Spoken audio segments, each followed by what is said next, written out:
السلام علیکم۔ امید کرتی ہوں آپ سب ٹھیک ہوں گے۔ شکریہ اتنا پیار دینے کے لیے۔ کل کی ایپی کافی لوگوں کو پسند آئی تھی۔ بہت سے ریڈرز نے کمنٹ بھی کیے تھے اور میں نے پڑھ کر سب کو رپلائی بھی کیا تھا، اور جن کے نہیں کیے ان کے بھی کروں گی صبح سے۔ بس اتنی ہی ایپی لکھ پائی۔ میرا پہلا ناول ہے، مجھے لکھنے میں تھوڑا ایشو بھی ہوتا ہے، لیکن وقت کے ساتھ سیکھ جاؤں گی انشاءاللہ۔ آج کی ایپی پڑھ کر ضرور بتائیں کیسی لگی۔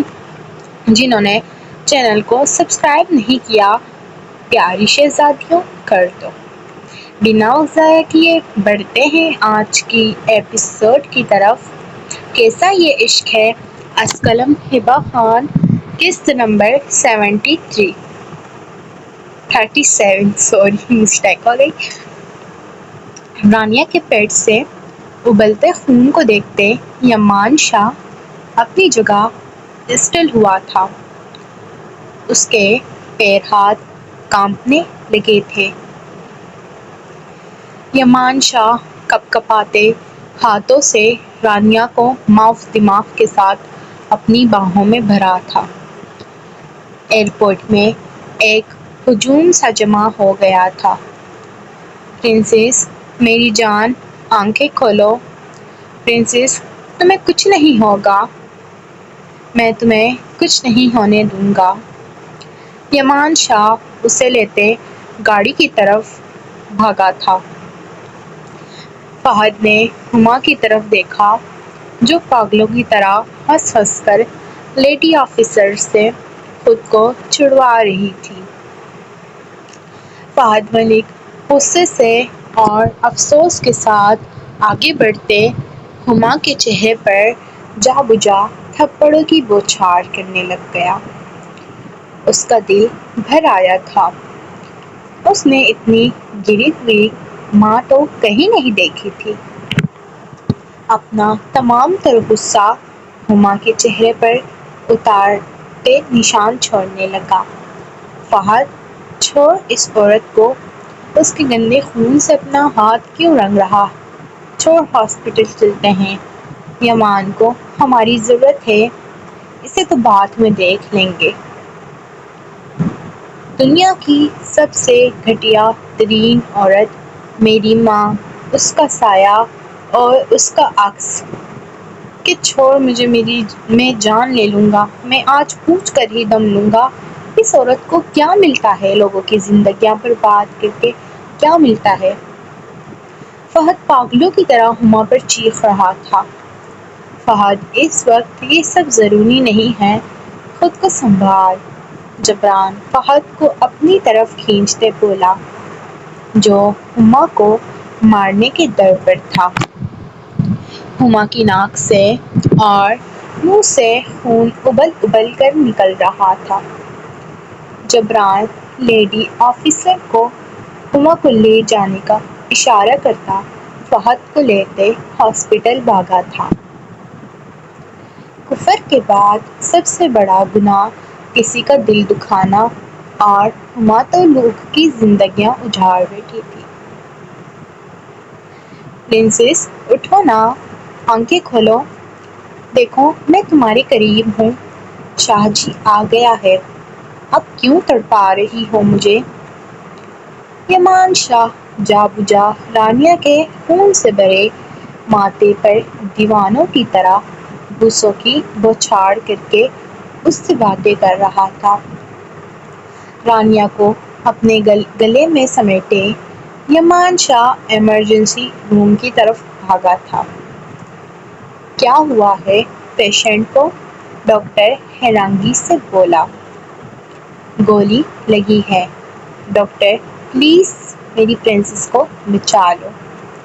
یمان شاہ ہاسپٹل بینچ پر رانیہ کو لٹاتے بولا، دیکھیں پہلے آپ پولیس کو انفارم کریں، پھر ہم آپریشن اسٹارٹ کرتے ہیں، یہ پولیس کیس ہے۔ اسی پل جبران اور فہد ہاسپٹل میں داخل ہوئے۔ جبران نے اپنا ID کارڈ ڈاکٹر کے سامنے کیا، جس پر ڈاکٹر نے فوراً رانیہ کو آپریشن روم کے اندر آپریشن اسٹارٹ کر دیا تھا۔ یمان شاہ ہاسپٹل بینچ پر بیٹھے کسی چھوٹے بچے کی طرح رو دیا تھا۔ ڈاکٹر کو کہو مجھے میری پرنسس واپس کر دے، اس کی جان بچا لے، ورنہ یمان شاہ بھی مر جائے گا۔ پریشان نہ ہو، سب ٹھیک ہو جائے گا۔ فہد آنکھوں میں آئی نمی اپنی انگلیوں سے صاف کرتے یمان شاہ کے قدموں میں بیٹھا۔ مان ادھر دیکھ میری طرف۔ فہد یمان شاہ کا چہرہ اوپر کی طرف اٹھاتے بولا، جو اپنا چہرہ دونوں ہاتھوں میں تھامے رو رہا تھا۔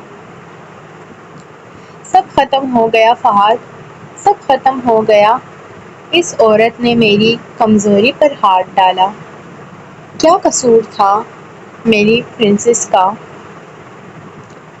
یمان شاہ دیوانہ وار اپنے بال نوچنے کے در پر تھا۔ یار ریلیکس ہو جاؤ، بھابھی کا آپریشن ہو رہا ہے نا، سب ٹھیک ہو جائے گا۔ اللہ پاک سے دعا کرو۔ تم نے کبھی کسی کا برا نہیں چاہا، کبھی کسی کو تکلیف نہیں پہنچائی، اللہ کی راہ میں سب کی مدد کرتے ہو۔ کیا تمہیں لگتا ہے اللہ پاک تمہیں اس وقت اکیلا چھوڑے گا؟ میرے یار وہ تمہارے ساتھ ہے، یہ ایک آزمائش ہے تمہارے لیے، اور تم کوشش کرو خدا کی آزمائش پر پورا اترو۔ تم سے تمہاری قیمتی چیز لیے اللہ تمہیں آزما رہا ہے، لیکن تمہیں شکر گزار ہونا ہے اور اپنی دعاؤں کی رسی کو مزید لمبی کر دو۔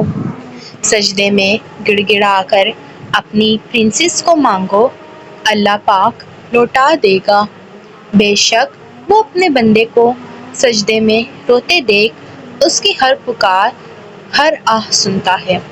فہد ملک یمان شاہ کے آنسو صاف کرتے بولا، کہتے ہیں عورت کبھی دو ٹکے کی نہیں ہوتی، بیوی ہم سفر ہے، بہن غیرت ہے، اور بیٹی رحمت ہوتی ہے، اور ماں جنت، اور میری جنت ہی میرے لیے کسی جہنم سے کم نہیں۔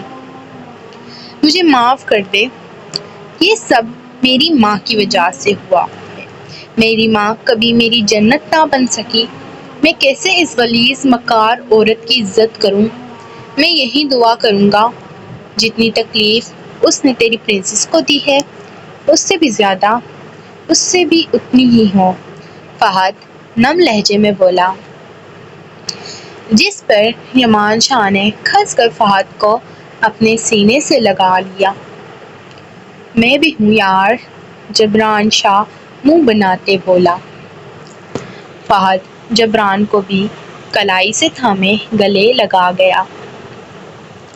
کچھ بھی ہو جائے، جب تک ہم تینوں ساتھ ہیں سب ٹھیک ہوگا، اللہ سب بہتر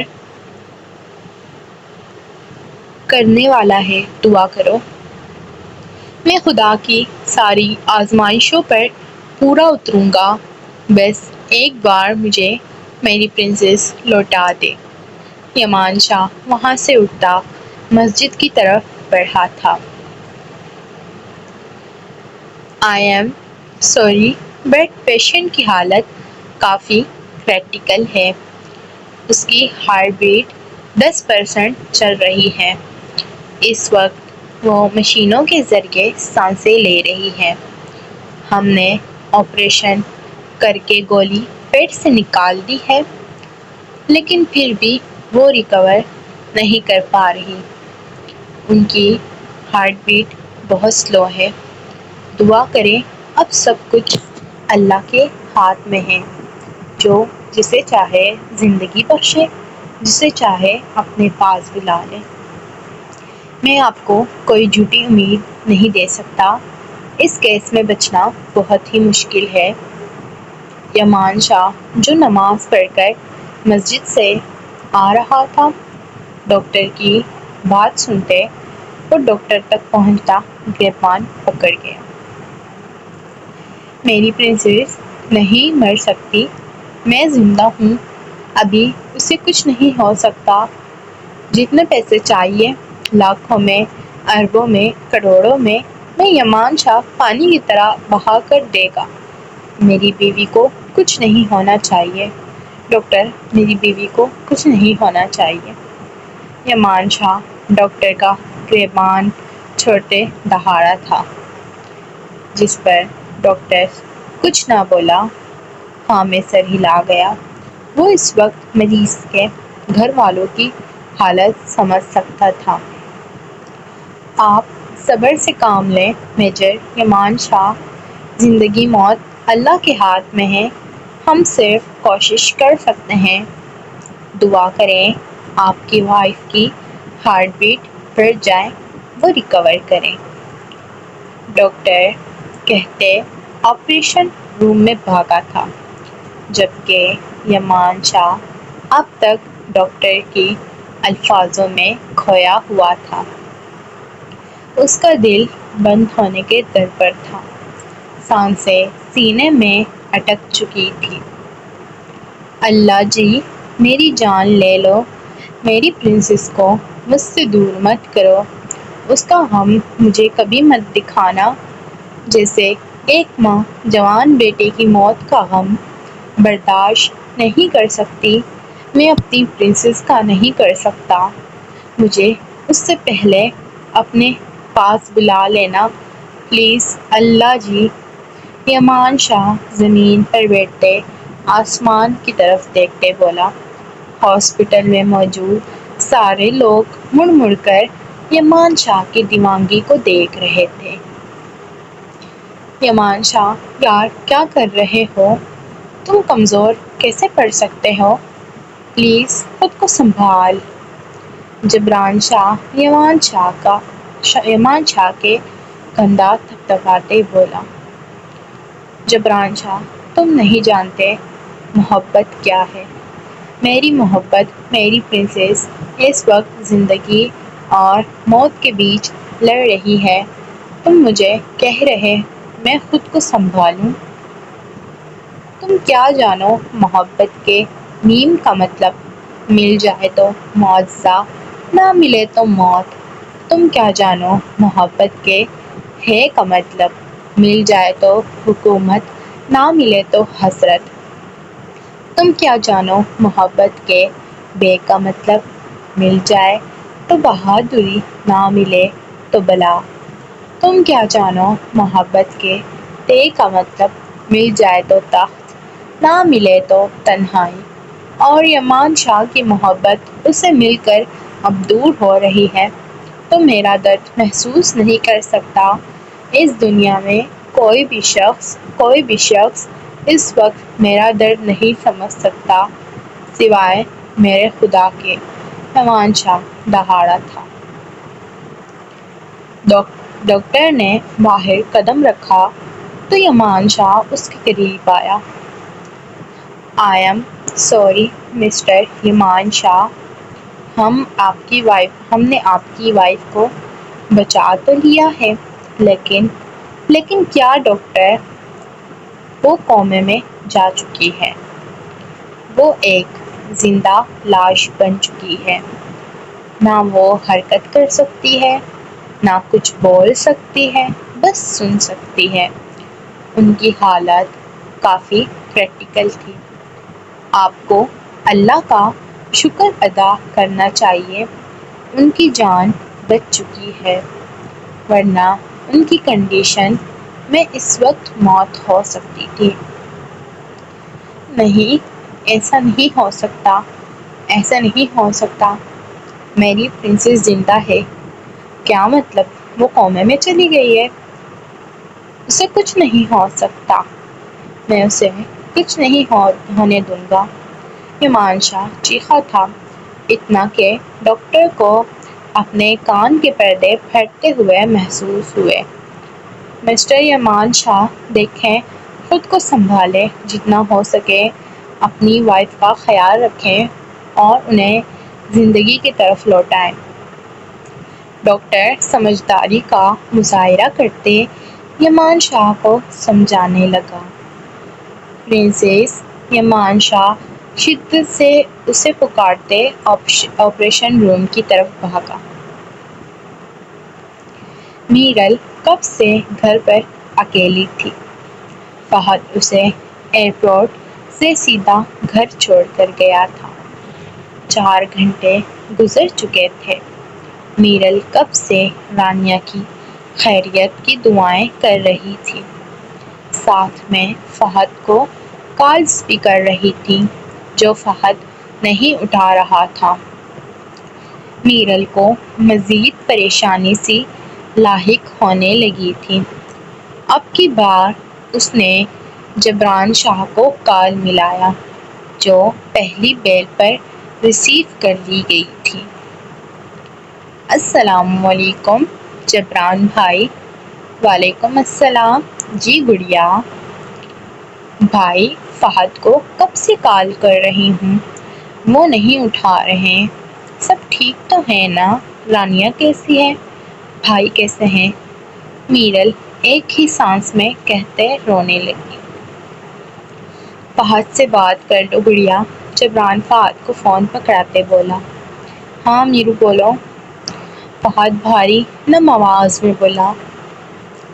فہد کب سے آپ کا کالز کر رہی ہوں، کالز کیوں نہیں اٹھا رہے؟ رانیہ کیسی ہے؟ بھائی کیسے ہیں؟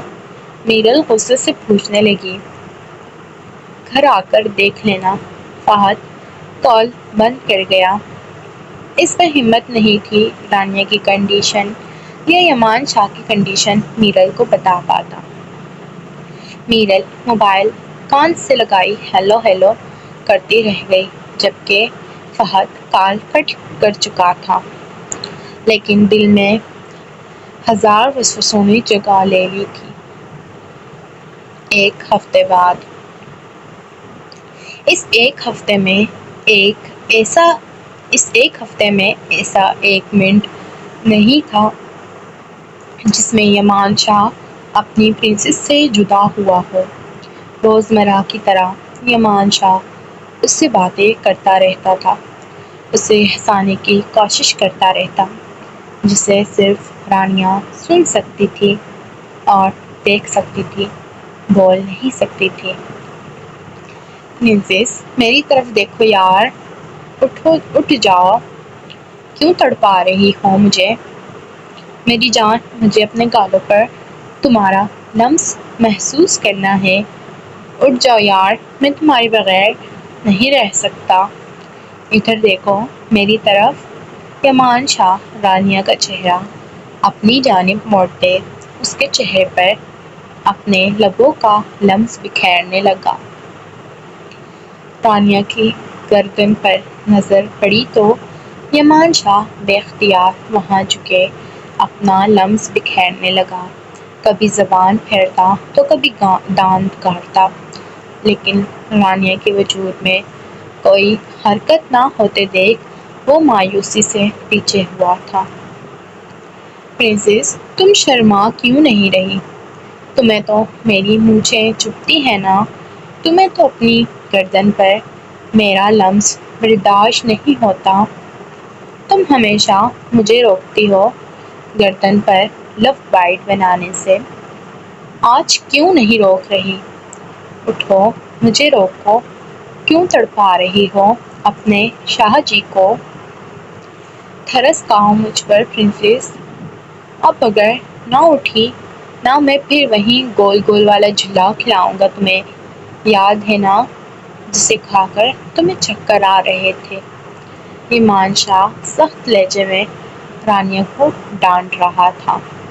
یمان شاہ کی آنکھوں میں عجیب سی دیوانگی تھی۔ میری پرنسس اپنے شاہ جی سے ناراض مت ہو، آؤ میں تمہیں اپنے سینے سے لپٹائے سلاتا ہوں، پھر تمہیں کھانا کھلاؤں گا، پھر قرآن پاک پڑھیں گے، پھر میں اپنی پرنسس سے ڈھیر ساری باتیں کروں گا۔ یمان شاہ رانیہ کے بے جان وجود کو اپنی باہوں میں اٹھائے اپنے سینے سے لپٹائے محبت باز گفتگو کر رہا تھا، جسے رانیہ سن رہی تھی، بول نہیں پا رہی تھی۔ پرنسس اپنے شاہ جی کو اتنا کیوں تڑپا رہی ہو؟ دیکھنا جب تم ٹھیک ہوگی میں سارے بدلے گن گن کر لوں گا۔ لو یو سو مچ میری زندگی، میری روح میں بسی میری کل کائنات، میرا بچہ، میری شہزادی۔ تم سن رہی ہو نا میں کیا کہہ رہا ہوں؟ میں بہت محبت کرتا ہوں تم سے، اتنا کہ یمان شاہ نے اپنے رب کے علاوہ کسی سے نہیں کی ہوگی۔ محبت سے رانیہ کے ماتھے پر بوسہ دیتے یمان شاہ نم آنکھوں سے بولا، مجھے پسند ہے پرنسس تمہاری پیشانی پر بوسہ دے کر اقرار محبت کرنا۔ کتنی خوبصورت بات ہے نا، گویا میں کسی رائس کی طرح ہوں اور تمہاری پیشانی کسی مقدس مقام پر کنندہ آسمانی حرف ہو۔ دروازے پر کھڑی میرل اور فہد یہ سب دیکھتے اپنے آنسو روک نہیں پا رہے تھے۔ میرل منہ پر ہتھیلیاں جمائے اپنی سسکیاں روکنے لگی۔ فہد ملک نے آگے بڑھ کر یمان شاہ کے کندھے پر ہاتھ رکھا تھا۔ اپنے کندھے پر کسی کا ہاتھ محسوس کرتے یمان شاہ نے پیچھے مڑ کر دیکھا۔ یمان، یہ کیا حالت بنا رکھی ہے تم نے اپنی؟ فہد سختی سے یمان شاہ کو دیکھتے بولا، جس کے بال ماتھے پر بکھرے ہوئے تھے۔ آنکھیں ہر ایک رات جاگنے کی گواہی پیش کر رہی تھیں۔ یمان شاہ کی آنکھوں میں نہ جانے کب سے رکے آنسو بارش کی بوندوں کی طرح بہہ نکلے، جبکہ میرل اپنی ابھرنے والی چیخوں کو روکتے کمرے سے جا چکی تھی۔ فہد نے جب اسے ساری بات سے آگاہ کیا، اسے اپنی سماعتوں پر یقین نہیں ہوتا تھا، لیکن اپنے بھائی اور اپنی جان سے عزیز بھابھی پلس دوست کو دیکھتے اسے کسی پل سکون نہیں میسر ہو رہا تھا۔ فہد، میری پرنسس کو دیکھ نا یار، یہ کچھ بولتی کیوں نہیں؟ مجھ سے باتیں نہیں کرتی کیوں؟ یمان شاہ رانیہ کو اپنے سینے میں بھینچے پھوٹ پھوٹ کر رو دیا تھا۔ فہد بھی یمان شاہ جیسے مضبوط انسان کو روتے دیکھ اپنے آنسو روک نہیں سکا، وہ بھی بے ساختہ رو دیا تھا۔ پرنسس اٹھو، دیکھو کون آیا ہے۔ فہد انکل آیا ہے۔ یمان شاہ روتے روتے ایک کرب سے ہنس دیا تھا۔ اسے رانیہ کی ڈائننگ ٹیبل والی بات یاد آئی جب وہ فہد کو انکل کہہ رہی تھی۔ فہد بھی بے ساختہ مسکرایا تھا اس منظر کو یاد کرتے۔ کسی چیز کی ضرورت ہو بتانا، دلی سکون چھین جائے تو ہر چیز بیکار لگتی ہے۔ یمان شاہ نم آواز میں بولا، حوصلہ رکھو، ہمت مت ہارو۔ فہد اس پر ایک نظر ڈالے کمرے سے باہر چلا گیا۔ جبران 2 دن پہلے ہی حویلی جا چکا تھا، اسے اریبہ کو بھی ڈھونڈ کر اس کے انجام تک پہنچانا تھا، لیکن وہ اس سب سے بے خبر تھا۔ وہ تو پہلے ہی اپنے انجام تک پہنچ چکی تھی، اسے خدا نے اپنے طریقے سے انجام تک پہنچایا تھا۔ جبران سنے، ماہم بیڈ پر بیٹھی پریشانی سے بولی۔ جی سنائیں۔ جبران بھی ماہم کے ہی انداز میں بولا۔ کراچی سے آنے کے بعد مسلسل 2 دن وہ اریبہ کو ڈھونڈ رہا تھا، جو اسے ڈھونڈنے سے بھی کہیں نہیں ملی۔ مجھے رانیہ کے پاس جانا ہے، اسے دیکھنا ہے، پلیز مجھے کراچی لے چلیں۔ ماہم اپنا سر جبران شاہ کے کندھے پر رکھے بولی۔ چلتے ہیں، 2 سے 3 دن بعد میں یہاں اریبہ کا کیس ہینڈل کر لوں، اس کو کچھ اتا پتہ نہیں ہے کہاں گئی ہے۔ جب تک میں اس سے امی جان کا بدلہ نہیں لے لیتا مجھے سکون نہیں آئے گا۔ جبران ماہم کے بالوں میں انگلیاں پھیرتے بولا۔ ٹھیک ہے، ماہم اداسی سے بولی۔ طبیعت تو ٹھیک ہے نا، چہرہ کیوں پیلا پڑ رہا ہے؟ جبران شاہ اس کے چہرے کو اپنے دونوں ہاتھوں میں تھامے محبت سے بولا۔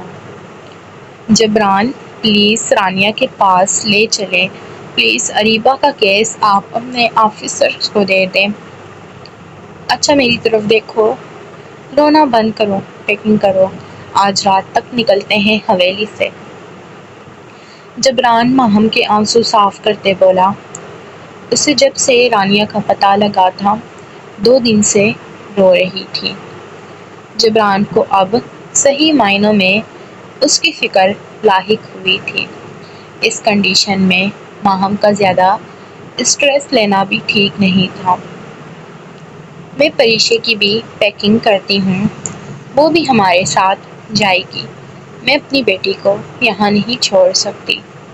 ٹھیک ہے پری کی ماما، بالکل آپ اس کی پیکنگ کر دیں، وہ بھی ہمارے ساتھ جائے گی۔ ٹھیک ہے میں پیکنگ کرتی ہوں۔ ماہم جلدی سے پیکنگ کرنے کے لیے اٹھی تھی جس پر جبران زبردستی چہرے پر مسکراہٹ لائے مسکرایا تھا۔ ہما 1 ہفتے سے سینٹرل جیل میں بند تھی۔ اسے کھانا نہیں دیا گیا تھا، صرف پانی دیا جا رہا تھا۔ پورے کپڑے خون سے لت پت تھے۔ 1 ہفتے میں ایک بھی ایسا دن نہیں گزرا تھا جب اس کے ناک سے خون نہ نکلا ہو اور خون کی الٹیاں نہ کی ہوں۔ اتنا کچھ کرنے کے بعد اسے حاصل ہوا بھی تو کیا؟ عمر قید، سلاخوں کے پیچھے رہنے کی سزا۔ بھوک سے نڈھال ہما فرش پر اوندے منہ پڑی ہوئی تھی۔ کچھ کھلا دو، بھوک لگی ہے۔ ہما لیٹے لیٹے اونچی آواز کر کے کھانے کے لیے پکارنے لگی۔ باہر لیڈی کانسٹیبل ہما کی پکار سنتے اندر آئی تھی۔ یہ لے کھانا کھا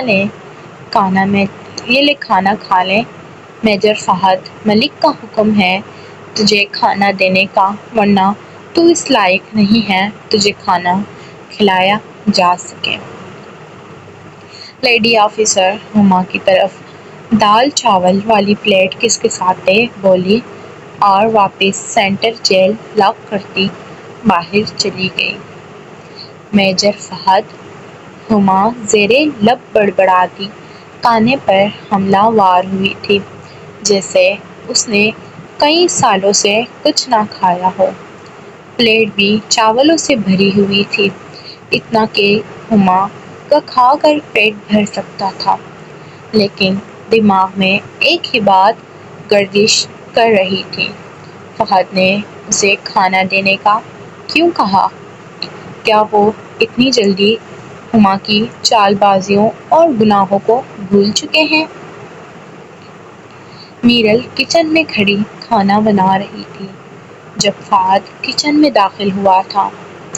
میرو کیا کر رہی ہو؟ میٹ کہاں ہے؟ وہ کھانا بنا دیں گی۔ تم روم میں آؤ، کچھ ضروری بات کرنی ہے۔ فہد میرل کا ہاتھ تھامے بولا۔ وہ اپنی سوچوں میں مگن ہانڈی میں چمچ گھما رہی تھی۔ میرو، فہد میرل کو بازو سے ہلاتے بولا۔ میرل جھلتے فہد کے بازو میں گری تھی، چمچ دھڑام سے نیچے ٹائلز پر گرا تھا۔ بروقت فہد نے میرل کو تھاما، ورنہ وہ نیچے گر جاتی۔ فہد آپ؟ میرل ہوش میں آتی خود کو سنبھالتے بولی۔ دھیان کہاں ہے تمہارا؟ فہد غصے سے بولا۔ فہد مجھے چکر آ رہے ہیں، دل خراب ہو رہا۔ میرل فہد کے سینے سے لگتی بولی، چہرہ یکدم زرد سا پڑ گیا تھا۔ ڈاکٹر کے پاس چلتے ہیں، پریشان مت ہو، ٹھیک ہو جاؤ گی۔ فہد چولہا بند کرتے میرل کا ہاتھ تھامے لاؤنج میں رکھے صوفے پر بٹھایا۔ ادھر بیٹھو، تھوڑی دیر میں گاڑی کی چابی اور تمہارا چادر لے کر آتا۔ فہد میرل کو صوفے پر لٹاتے کمرے میں گیا۔ 2 منٹ کے بعد میرل کی چادر اسے پہناتے گاڑی میں بٹھاتے ہاسپٹل کی طرف روانہ ہوا۔ جاری ہے۔ امید کرتی ہوں آج کی ایپیسوڈ پسند آئی ہوگی۔